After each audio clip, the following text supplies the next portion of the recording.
Jennifer Reed, the Good Dietitian, and this is Healthy, Holy, Whole. And tonight I'm so excited. My special guest is Anisha Mahajan from formerly Toronto, Canada, but she's moved about an hour away. But she's an amazing dietitian doing some amazing things. So she's a full-time doctoral student as well as a mother.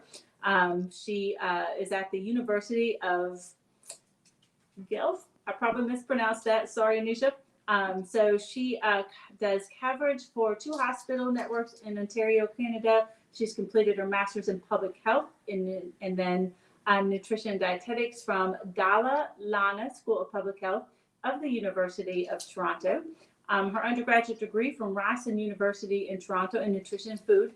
And through her professional educational experiences, Anisha hopes to combine her passion to work in different areas of dietetics, such as clinical, community-based research, and teaching in the future. So help me welcome Anisha.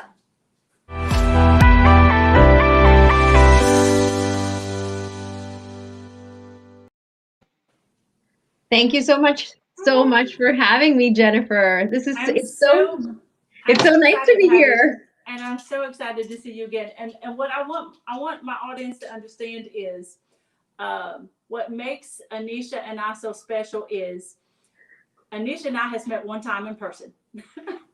So That's we were right. both accepted into the doctorate program at the University of North Florida in Jacksonville. And we went for our initial orientation, and both of us have taken different paths, but we met during that, and just this quick, amazing little bond, and we stayed in contact. And she has gone on to join a doctorate program up there in Canada, and well, I'm here doing Healthy, Holy, Whole while I figure out the rest of my life.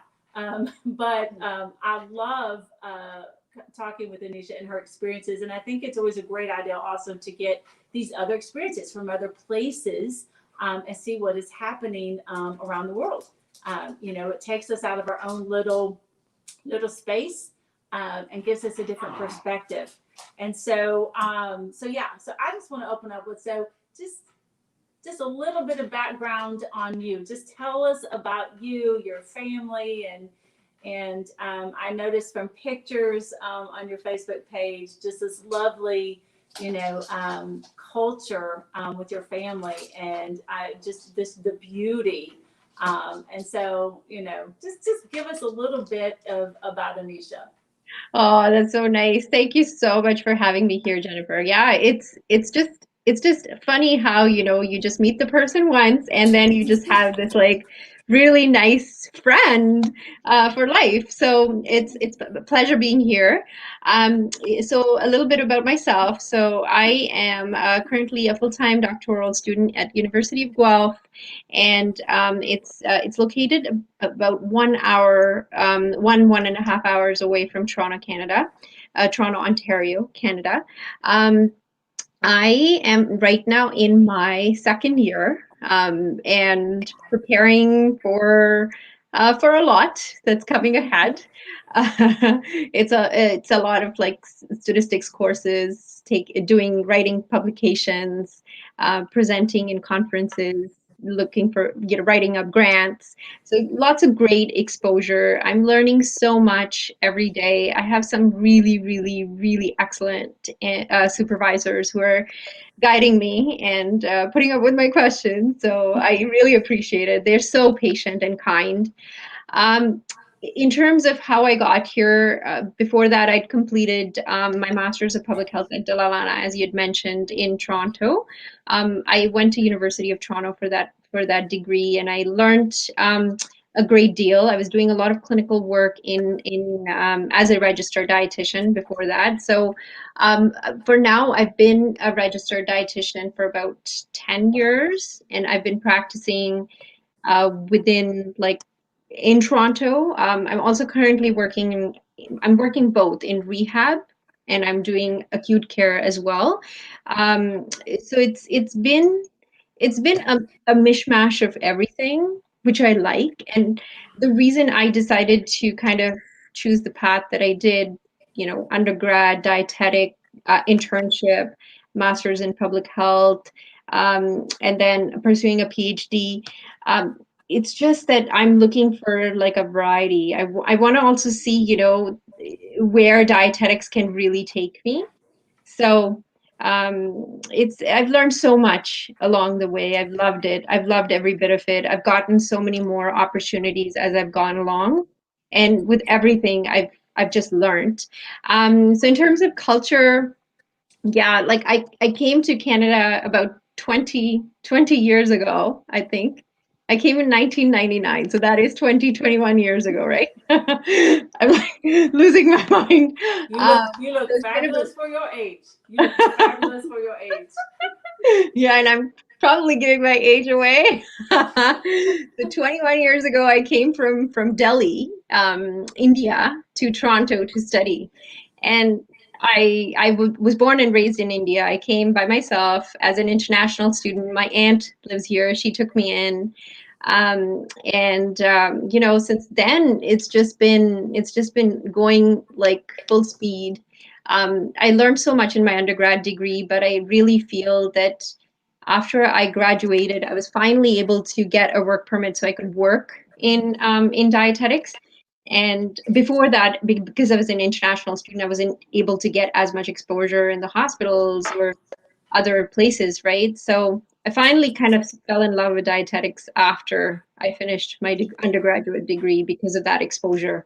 And yeah, and like in terms of culture, my kids are so Indian.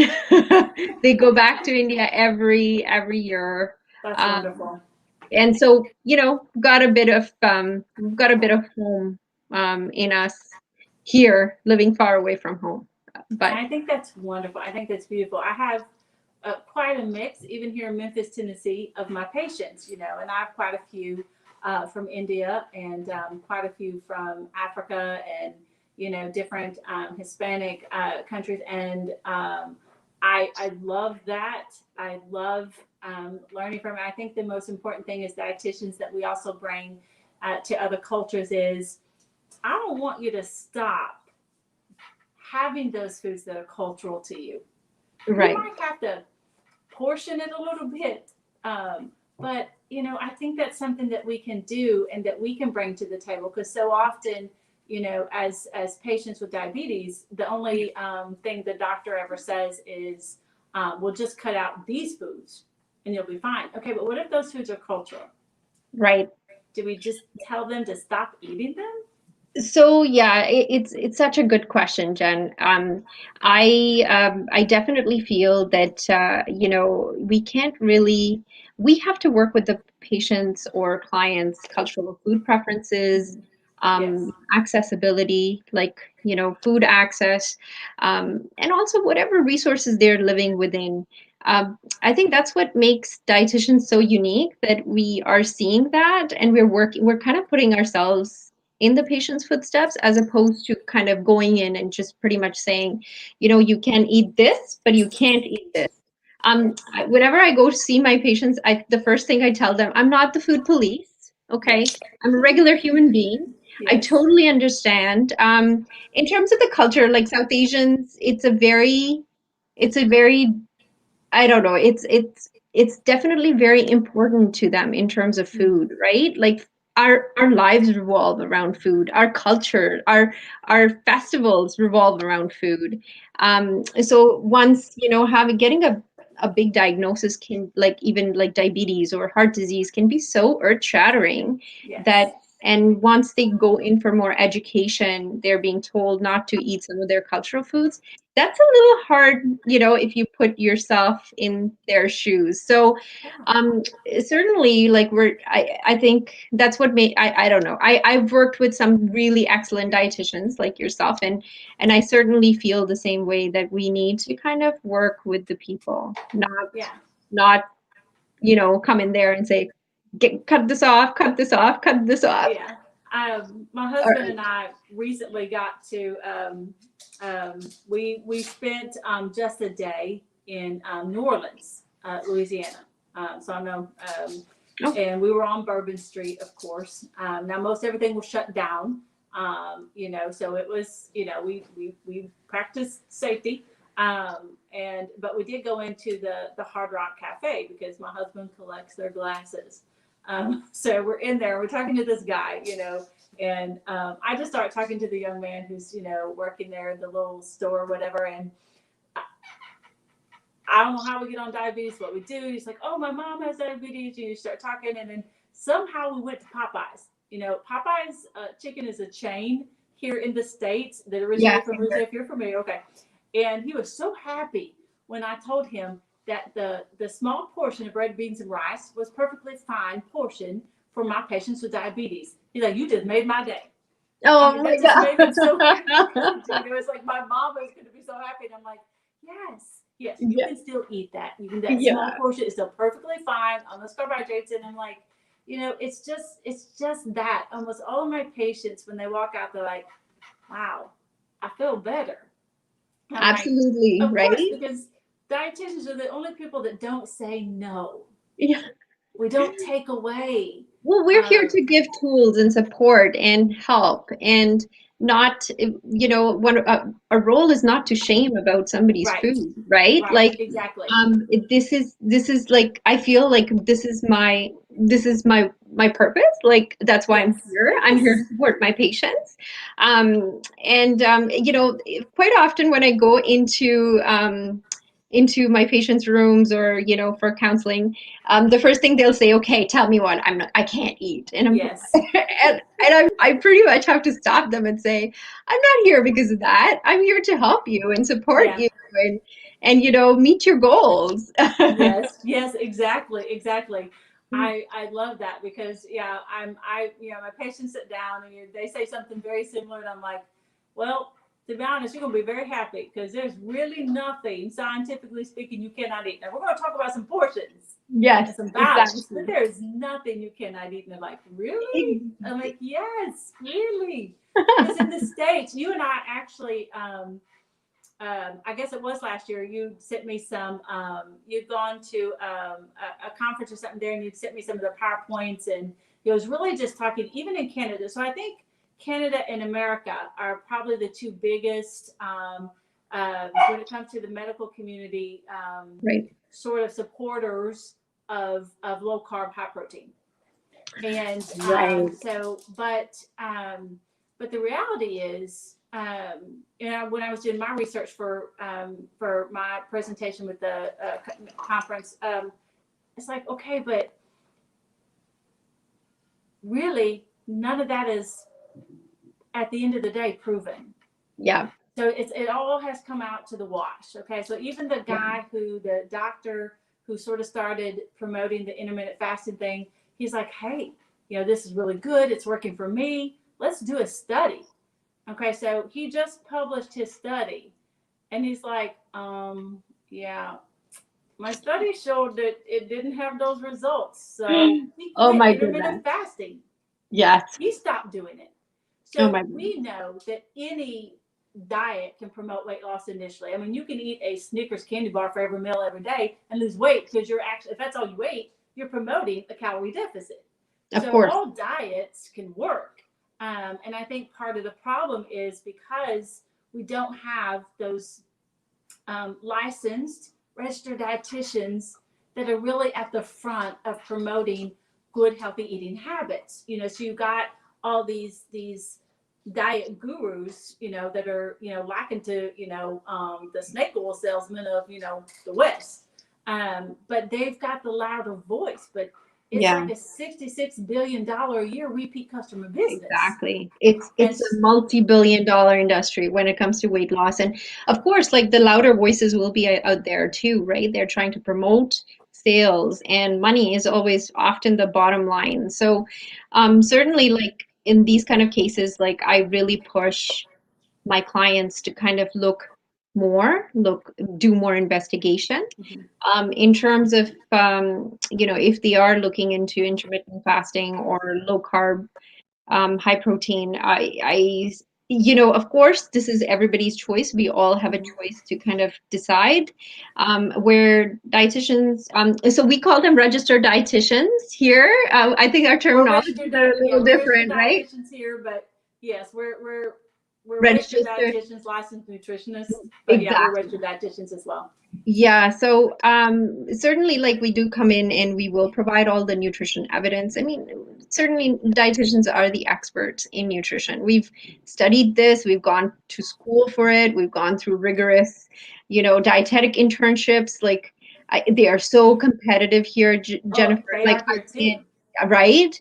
Oh my God, those internships, I still feel my heart goes out to all the dietetic interns. Like, it is a Yeah. very hard process. It's becoming tougher and tougher to get Right, in. because with COVID, I just had to turn an intern away because we just cannot.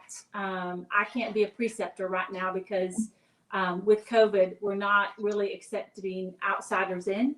Yeah. And with my loss of patients, I don't have quite. It's coming back, but I don't have quite the patient load even. And I didn't think that we could really fully give her what she needed for her internship right now. So, I know she could possibly, go to the hospital, but I know that we couldn't support that right now. And so I hate that It's because such an unfortunate time also for it students. is, Like, it it is. delays the internship. That's so heartbreaking to hear, but it's tough. I think it's tougher for the preceptors at this point and for the dietetic interns.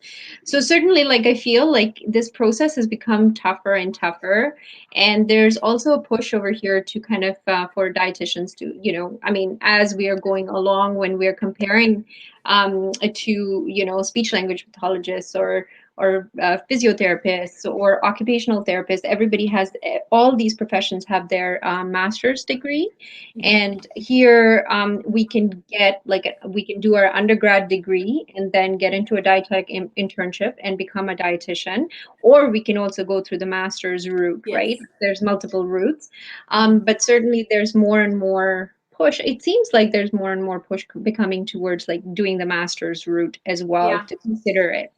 Here in the States as well. So I have Oh, my is it? master's, and almost all the dietitians that I know or have worked with have their master's, because it really is just, I think the academy here as well is just really pushing that we also Right. have that master's degree. And so a Right. lot of our undergraduate programs and internship programs just sort of include now that master path. Right. And Wow. so I think it is huge. Yeah.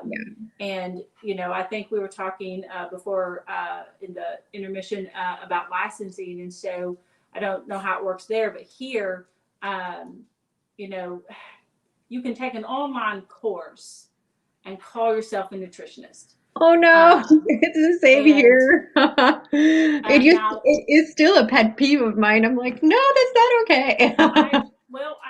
I don't want to be mean about it, but at the same time, now what I will say is several states, including Tennessee, so my state, we do have safeguards, and so there are certain, you can be a health coach per se, or Right. you can maybe be do a little basic nutrition as a trainer, but you cannot touch. So medical nutrition therapy is a license and it is protected, and you cannot touch. You can't cross over into any area of clinical Right. because that's illegal. Now there is a legal fight. An academy just sent me an email the other day. I think it's in the state of Florida. So there is someone as an attorney who is trying to erase that. So he's trying to do away with licensing. So he wants anybody and everybody to be able to teach nutrition. But I'm like, okay, but here's the Oh my thing God. that they Yeah. don't understand is, okay, so number one, we both, by the time, I'm sure it's the same in Canada as is here, by the time we're done with that didactic program, we're pre-med. Yep. So I could go into a physician assistant, well, if it hadn't been so many years ago when I did my program, let's just say that it's been so long, they might make me retake some things. But we actually have more chemistry background than even nursing students. And so we come out sort of this pre-med arena, and that's different than just, people do not have a true understanding of what nutrition is. It's an actual science. Yeah. But in America, I think nutrition comes down to, for the general person, belief and ideology. I believe something, so it must be true. Yeah. And I'm like, no, wait a second. The science says this.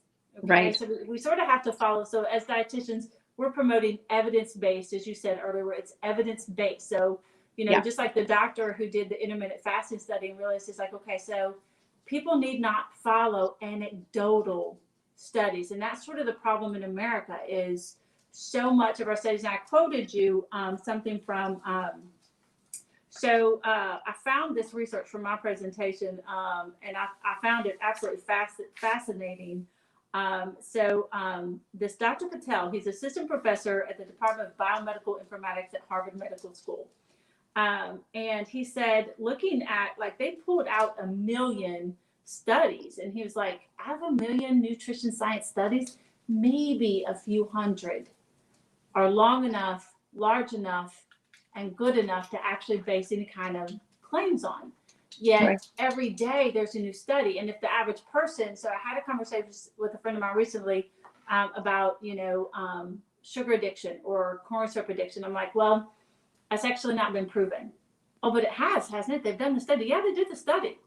And those researchers said, we believe this, even though, remember the cute little professor when we was down there for our doctorate, who was the research professor.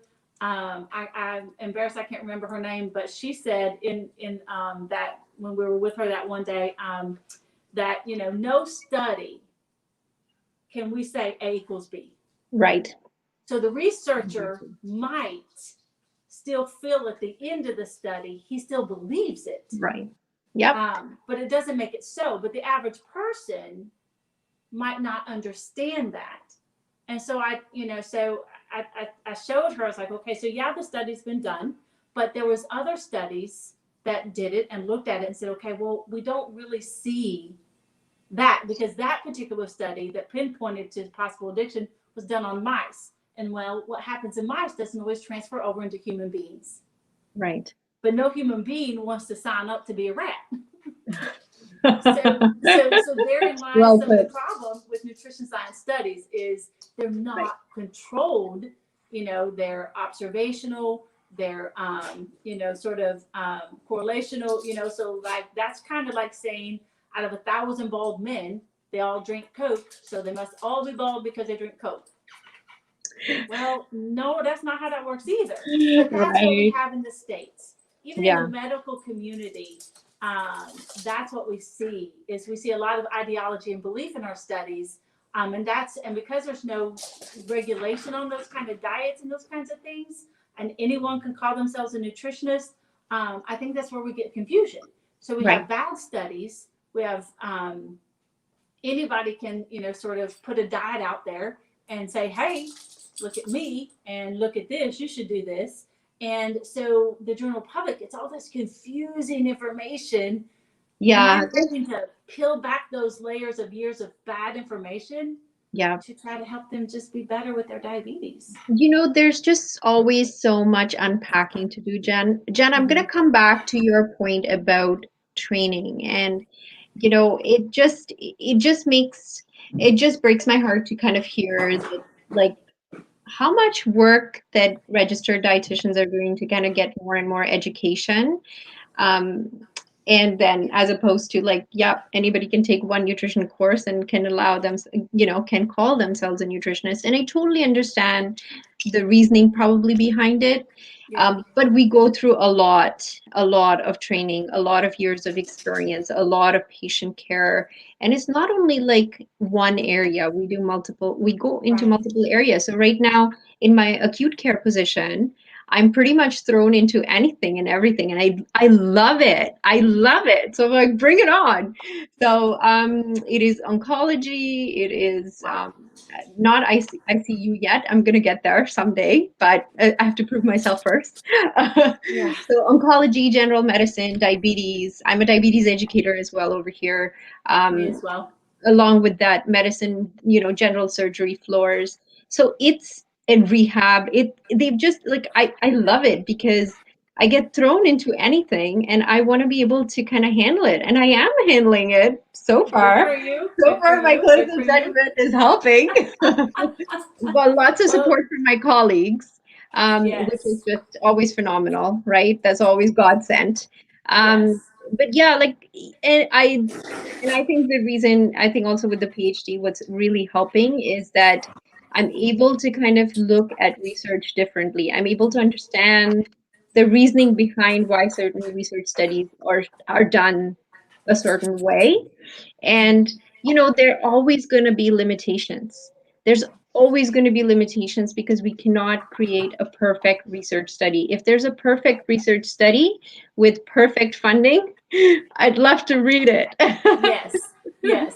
But, That and I also have to say that I was telling my supervisors the other day that, everybody wants to know the results, but nobody looks at the blood, sweat, and tears of the researchers that goes behind in that like mega like work that gets done. I know everybody reads a research paper and then they decide whether they like it or they don't. But every research paper takes a very long time, and I'm learning that, and well, I'm learning the value of it every single day. well, I'm fixing to learn that value because as I shared with you, I'm getting to be a part of a research trial for a particular diabetes medication that will also Good be for used for you. weight loss. But I'm also spearheading, which is I'm so excited about this. I've been trying to get this together for a year. I'm spearheading a research project with Baptist Oncology to try to set some sort of sugar protocols to help control those blood sugars for my patients who have diabetes that are going through cancer treatment, because we have sort of forgotten about those. We treat the cancer, but we don't treat the blood sugars. I'm like, okay, but those, what does it matter if we cured them of cancer, but now we've killed their kidneys because we didn't control those blood sugars? Why can't we do both? So we're gonna bring in some pharmacy interns and let them help write it so we can get published. But I'm fixing to Good find for out how you. hard that research is, but it is so worthwhile when you can actually make a difference. But it's got to be a real difference, So just knowing, like you said, what as dietitians, I'm sure there too, but the academy here holds us accountable for Absolutely. So we Here have too. levels of research. We number that research as to how good that research is, and can we Okay. use that to actually for our standards, Oh, because we're held to very high standards here. We have to meet certain in our documentation on each patient, um, and so that is part of the academy, and part of us being registered dietitians here that is sort that of might be following. something different that your academy is doing than ours. Sorry, I kind of misunderstood. But yeah, that's total. I've not seen that here. Like we don't include the level of research that we're kind of translating into patient care. But we certainly will write out like where we got our information from. So yeah, that's kind of really interesting. Thanks for Because you can mentioning that. go, yeah, because you can go to our academy, eatright.org, and Yeah. it actually, for us, like, it actually lists, okay, so this level research is here, and this one is, so it numbers them as to how Okay. good it is. And that's how we use that as our cue to sort of gauge that research study, and Right. it helps us to make sure that what we're teaching is absolutely evidence-based, Okay. because Yeah, you know that's pretty good. anybody We can we get, have something like I called said, we have something anybody called can get Penn results. Nutrition, and then they do the grading of evidence for us as well. Or like we go into, I guess, multiple different sites where you can get that information. But yeah, it's not being promoted. Not that I know of. Maybe it is from our all of Canada Dietitians of Canada body. But I'll definitely look into this. That's Yeah. interesting. And I'll see if I can take a screenshot of what I'm talking about and send it to Yeah, you, I'd love that. because Thank you. it does help us. Like I said, I think what hurts, what I found in my research was recently was diabetes and obesity have risen at the same rate of fad diets in America. show, and all of the chronic complications Yeah, related to diabetes, amputations, heart disease, kidney disease, eye blindness, all have also risen. That shouldn't be. So if fad diets are not making us any healthier, why are we still promoting them? Well, it's exactly. non-registered dietitians that are promoting them. What we promote is harder sometimes, I think, for our patients because it gives them choice. But they Right. also have to do a little more planning. Now, it's not, I don't put all of it at the blame of my patients. I don't do that because I understand so many of my patients are working crazy hectic jobs. Yes. They have family, they're caring for sick family members. There's a lot that goes into why we as Americans are not cooking as much and spending as much time in the kitchen. Now, COVID changed that for some of us. You know, some people It are did. happy cooking more. It did. But we were forced to. But, so there's a lot of things to unpack there. So it's not just, but we have to realize that if we had, out of all the research, if Yeah. we had the perfect combination Yeah. of those macronutrients, wouldn't we have found it by now? Yep. Wouldn't we know by now if low carb works better than anything else, or high Or protein, or any kind of high fat, superfood. or low fat? If we had the Yep. perfect combination, Yep. wouldn't we know it by now? And wouldn't we be saying I it? think we would have, like, nutrition research certainly, like, kind of really jumped up in the 2000s, and Mhm. over here at least. I guess it's North America. I think in 2000s, like, it just kind of like went up, but we've been in it for 20 years at least. But Mhm. certainly you're right. Like, we would have gotten a lot more answers so far. Yeah. But I guess there's still more work to be done, and I certainly don't see the crazy benefits of the fad diets, but I do get, why somebody would like to try it, as Mhm. long as there's no harm done. Of course, like, I do kind of, explore why the patients are trying to kind of look into the fad diets, and what's the attraction towards it. But certainly, I mean, the first thing that comes to my mind is always like, are we mitigating any harm, right? Like, mitigate Right. harm. Is Right. is the diet going to cause harm? Is the diet going to, the type of dietary pattern that the patient or the client chooses to follow, is that detrimental to their health outcomes? Mhm. Sorry, I'm using big words, but what that really means is that, I just want the patients who are coming through our doors, or who I'm going to see, I just want them to have, good health, good knowledge, equipment with knowledge, and then make their decisions. So certainly, yeah, that's such a big part, of our counseling. Yeah. I usually try to help them to understand that what we're trying to do together is to benefit them in the long term. So we're looking at that long term health goal, Yeah, and not short term. And all diets look at short term goals. And all my doctors exactly. seem to be more than happy with short term goals for their patients. Okay, so their patient gets their A1C down very quickly. Okay, good, you're done. We're fine. Yeah, Okay, but like, for I how long? know that weight loss is only initially going to help your patient. Okay, so 2, 3, 4, 5 years down the road, that's not helping them. It's how they're eating and taking care of themselves every day. So we in America also have to stop being so short-sighted and think about the long-term health benefit for that Absolutely. patient. Honestly, And it's definitely all over the world. This is such an important point, that, like, we always kind of look at the, okay, next few months, bring your A1C down. But no, it's like, not only bringing the blood sugars down, it's something that, when, like, when we're choosing a dietary pattern, we want to stick it out for life. We want to make sure it's yes, sustainable. We want to make sure that, this is what we can live with, and our families can live with. Not only us, but our families are also doing it, yes, right? Like, if we are also going on, like, fad diets, sometimes it's so hard on our families because, there's so many restrictions. yes, yes. I don't know. I mean, I just wouldn't want to, put anybody through that ever. So certainly, it's always, like, best to work with whatever works for the patient, their family, their situation, access. You know, if Yeah. fat security. diets don't always take into consideration food access and food insecurity. And so Yep. right now with the pandemic, so prior to the pandemic, I think our number of families suffering from food insecurity was, I don't know, might have been around 32 million. That was before the Wow. pandemic. Now, And so, you know, if you are suffering from food insecurity or, you know, even access to good, healthy foods, fad diets don't work for you either. yeah. So, so just finding, you know, I had a patient who, you know, we're talking and we're building this relationship and this trust. And she's like, well, I was like, so tell me a day.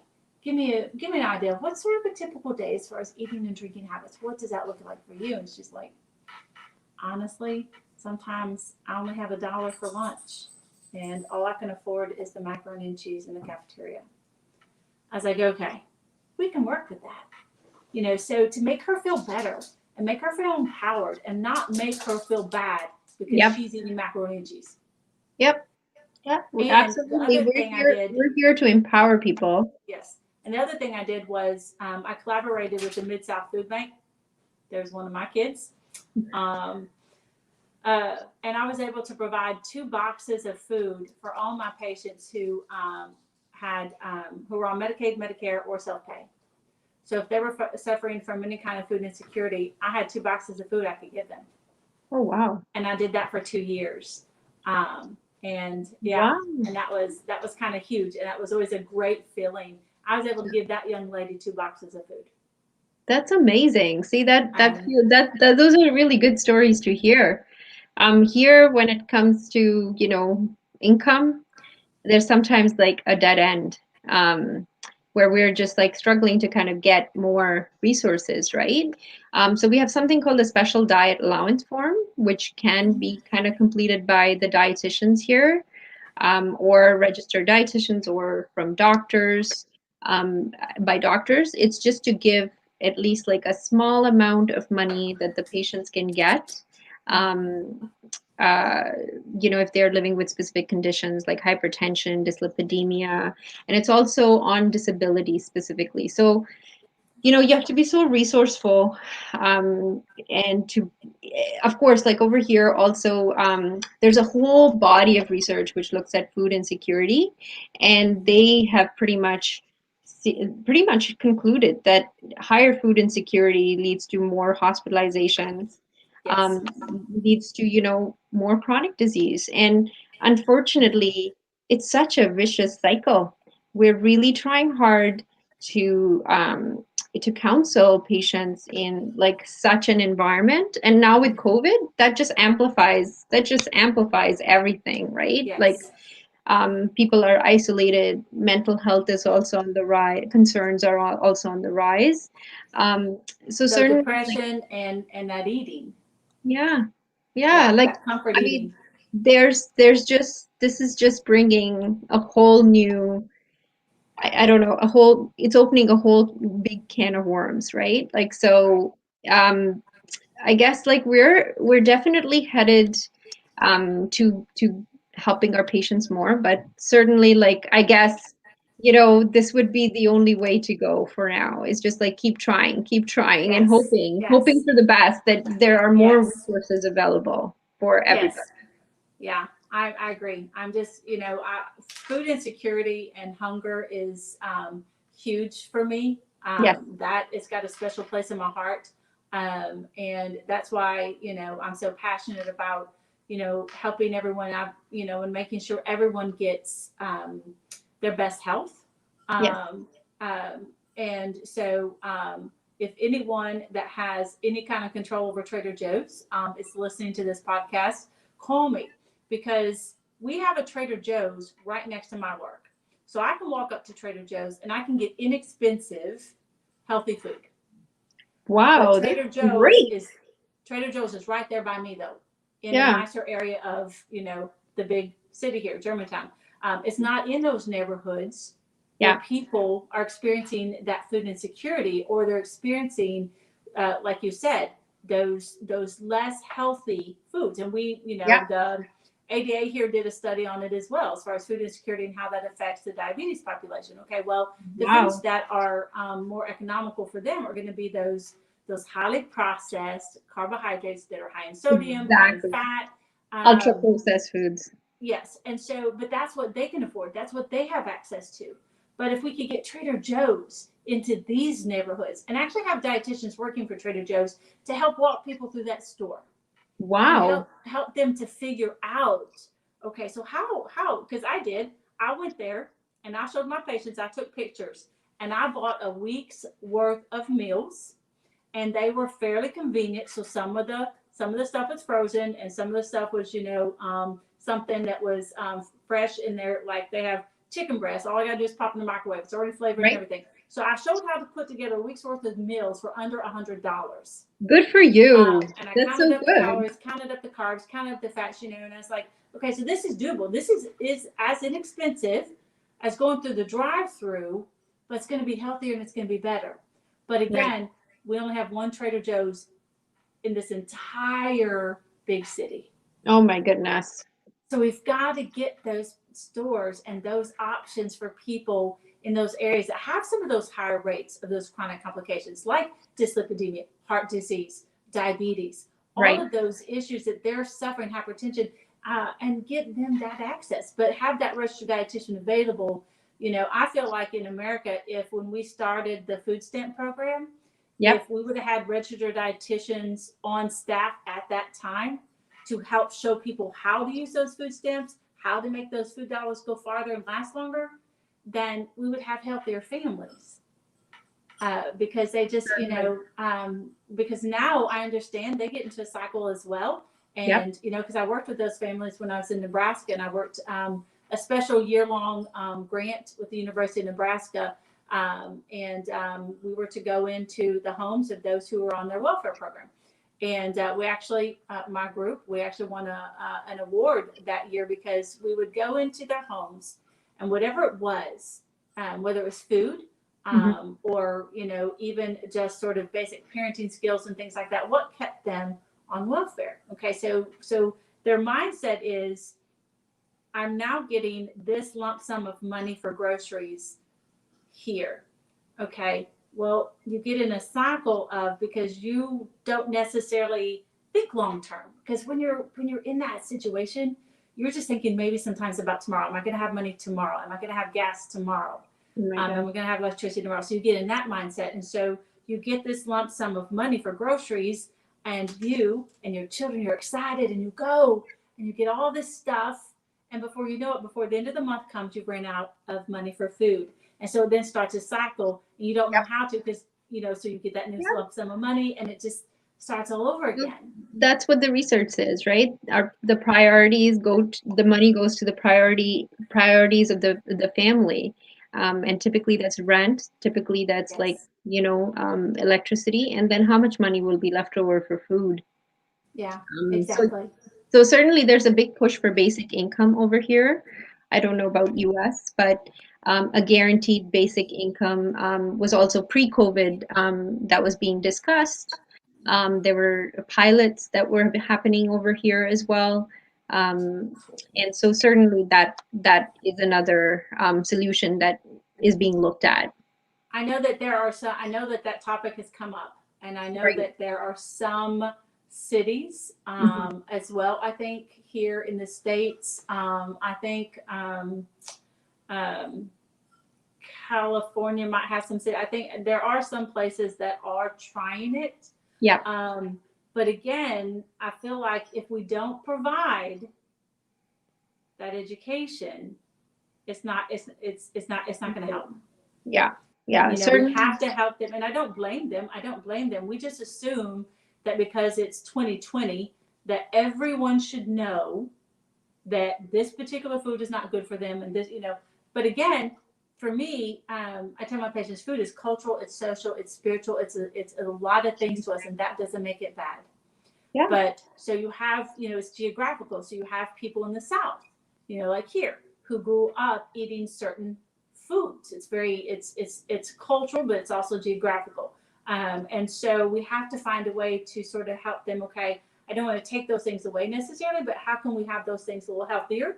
And so again, I don't always find that I find less people actually know than don't know. Yeah. And so, we just assume everyone should know what we know, but they don't. Yes. And once they Yeah. know, they're like so excited. They're like, what? I can do this. Yeah. Yes, you can do this. And Exactly. it makes such a difference to them. And that's what makes such a difference for me. It's Yeah. that, like That I just had a patient. would make my day. Yes, I had a patient today, and she come in, her and her husband, they're as cute as they can be. Her masks always match her tops. So like she had a lace mask and a lace top, just as cute as they can be. And she said, my doctor told me to give this to you. And she handed me this piece of paper, and it had her starting A1C and her A1C now. She had dropped that A1C 5 points in a month. Oh, how? Yes. And she's only on metformin, which is the most basic medication. So that A1C didn't drop because of metformin. It dropped because of the change that she made. Because give her the tools, give her the resources, the education, the information, and she put it into practice. And she dropped that A1C by 5 points. Her doctor wanted, he said, give that to her. Wow, That's huge. Is amazing. That is huge. It's huge. That is huge. With even every 1%, like you're bringing down the risk down so much. So yes, that's what I told her. Just, like, that's no idea. Wow. And this was based on education? Mm-hmm. Wow. Yeah. So our education program is, so you meet with us as the Registered Dietitian, Certified Diabetes Educator. Well, I don't know, here in the States, they changed it. We're not Certified Diabetes Educators anymore. We're Certified Diabetes Care and Education Specialists. Oh, we're Certified Diabetes Educators here. Yeah, they changed our title. That's like a long, fancy title. Yeah. Hey. Doesn't mean anything to most people, but so they have a visit with us, and that's usually about an hour, and it's what we call an assessment. And so we assess where they're at. We look at all their labs, and we do that 24-hour recall. We try to get an idea of who they are. Then we set them up. So we have 3 separate classes, and they're each 2 hours long. So the first one covers everything on diabetes from A to Z, and covers those chronic complications and how to prevent them. The second one's more nutrition, physical activity. And the third one's all about medications. So it covers blood pressure medications, cholesterol medications, and of course, diabetes medications. So we divide it up into those 3 classes for them. Then we bring them back in one-on-one and do that medical nutrition therapy with them. And so we're setting a meal plan with them in that first visit. We're calculating those calories, those carbs, and then we walk them through. And so it's about a month to 2 months, depending on when we can get them in on the classes and how long it takes them to get through that. And so she came to me at the beginning of September, got through all of her classes. So she was back today for that medical nutrition therapy visit. And yeah, 5-point drop in that A1C. That is phenomenal. That is phenomenal. Yeah. See, education has so much power. It does. And it's the support too, right? Like the support and then the education and getting it from, of course, the correct information. Yes. It makes Which is what she said. It was so funny because she's like, she's like, you're right. She hasn't even told so many of her family members. She's like, because most of my family, they have diabetes, but they're not taking care of themselves. They're not well. She's like, my sister's blood sugars run 300, 400, 500 because she still eats whatever she wants. She's like, so I'm not going to get my information from her. She's like, I'm going to get it from you. And it's made the difference. She saw black and white numbers, the difference that it made. Oh, wow. Now, she did all the work. I just, we gave her the information, the resources, the tools. She did all the work. But I was like, there's no way metformin dropped her A1C that much. No, that's not metformin. That is her and your hard work for sure. I said that there's another difference. American units are different than Canadian. So I work with millimoles per liter, and you work with milligrams per deciliter for blood sugars. Yes. So that's why you threw me off a little when you said 100. I was like, oh my God. I just skipped a beat, but that's okay. Now I understand. She had an A1C of 11 and dropped it down to a 7. Oh, wow. She brought her. So that's the percents. That's the percent of A1C. Exactly. Good for her. Well, good for her and good for you. It seems like, certainly it's always good to have that other perspective as well, right? In the learning. So this is great information. Always nice to hear success stories. It is, and I will give my program just because my other educator, Kimberly Spreckelmeyer, is going on to other areas. She's actually moving out of the city. She's going Oh, to be wow. close to family, and she's going to take a job up in Chattanooga, Tennessee. But thanks to her efforts as well, and the efforts of my little clinic and department, I tell you, I've been part of a research program, so to speak. So when I took over this program in 2016, myself and 3 physicians within Baptist, and then one COO, sort of formed this little cohort. And we started out with just their 3 little clinics. And it's like, okay, so if we get them to this education with Jennifer and Kimberly, can we make a difference in that A1C versus just medication?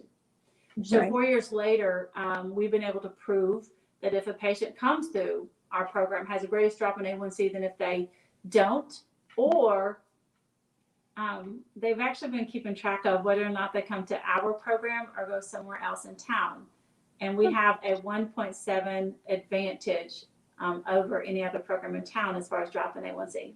Oh my God, look at that. Look, tracking information makes such a big difference. That's It really does. So awesome. one of our doctors who really spearheaded the data collection and sort of helped build this within the EPIC system.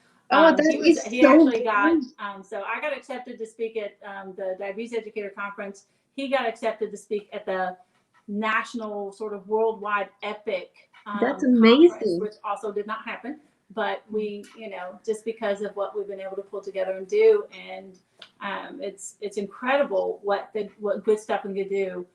Good information, right information, evidence-based Right. information. But it's still a little bit of a struggle to help get doctors to understand. The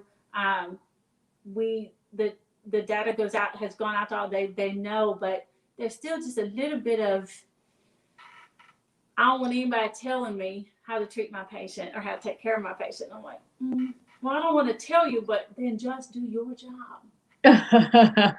Because your patient's continuing to get sick, okay? Yeah, no, it's a hard one, right? Like it's a tough one when there's like difference of opinions and difference in practice. So yeah, it's something that we deal with it on a daily basis. I mean, as registered dietitians, when I was working full time, it's certainly like we all have our different in opinions. But in the end, if it's a highly functioning team, I think that's what matters. We are on a team because we all make a difference. We all different perspectives, whether a speech language pathologist, whether a social worker, whether a registered dietitian, whether a physiotherapist, whether occupational therapists. I mean, the list, and medical doctors, nurses, pharmacists, the list just goes on and on and on, right? Yeah. Like we all are on a team because we all make a difference. Yeah. We just have to get that team player thought process sort of, expanded out.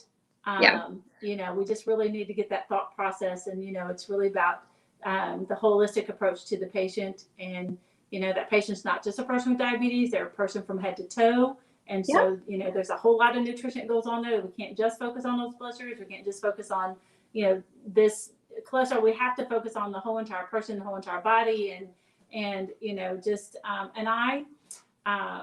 I will admit I'm maybe not as diplomatic as you or even my other educator, Kimberly. I'm a little bit more like, I don't know if you ever watched that show, Parks and Rec. I haven't. So Parks and Rec, there's a character, Leslie Knope.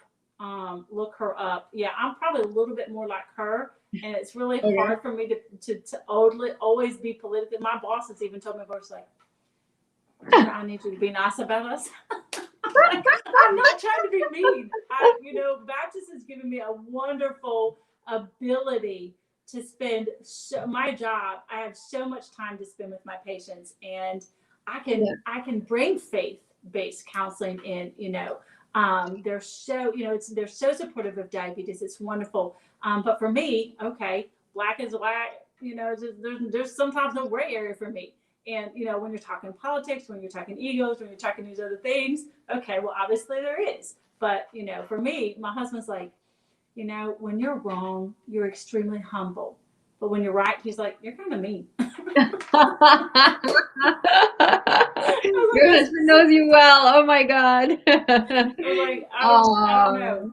Oh no. But I have enjoyed having you so much. I've enjoyed seeing you Well, and thank speaking you with so you. much for having me, And as and soon as I think you're wonderful. Even when you're being honest, you're not mean. This is important, right? Like sometimes it's very important for all of us to put our perspectives forward, and of course, like you know, not everyone's going to be happy with it, but that's okay. I'm always just fighting for my patient. I'm Yes, always just exactly. fighting for my patient and for the best care that my patient can get, because each patient that sits down in front of me is like a member of my family. They should get as good a treatment and education and information as I would my family member. And so I take special, you know, I form this specialness within them. I'm like, okay, you're going to get the best that we can give you. Well said. And sometimes that sort of, you know, it's like, okay, well, you need to maybe tone that down a little bit, Jennifer. But I do always have the best intentions Yes. for my patients. I do, and Absolutely. and it matters. You know, it Absolutely. matters to their health. And as soon as Canada opens back up, my husband's been up there. Yes, I know. Yes, I remember. He's been up there even since COVID. So they've allowed him in. He's gone to Toronto. He's gone to. He just got back from Newfoundland. Okay. So he's been allowed to come in and work. But I, as of yet, cannot travel because I'm not essential up there. So, but as soon as it opens back up, I am coming up, and we're going to come see you. Oh, for sure. We'd love that, Jen. We'd love that, Jennifer. Well, thank you so much again for having me. Thank you so much. And accommodating my request. Same here. This is so wonderful to reconnect. And well wishes. Continue to stay safe. And maybe when this is all over, I can come see you and we can get actual real hugs. Yes, yes. Oh my God. Everybody's going to be getting awkward, long hugs after COVID's over. Well, nice seeing you. And thank you again for having me on the show. Stay safe and well. Bye. All right. Take care. Bye. Bye-bye.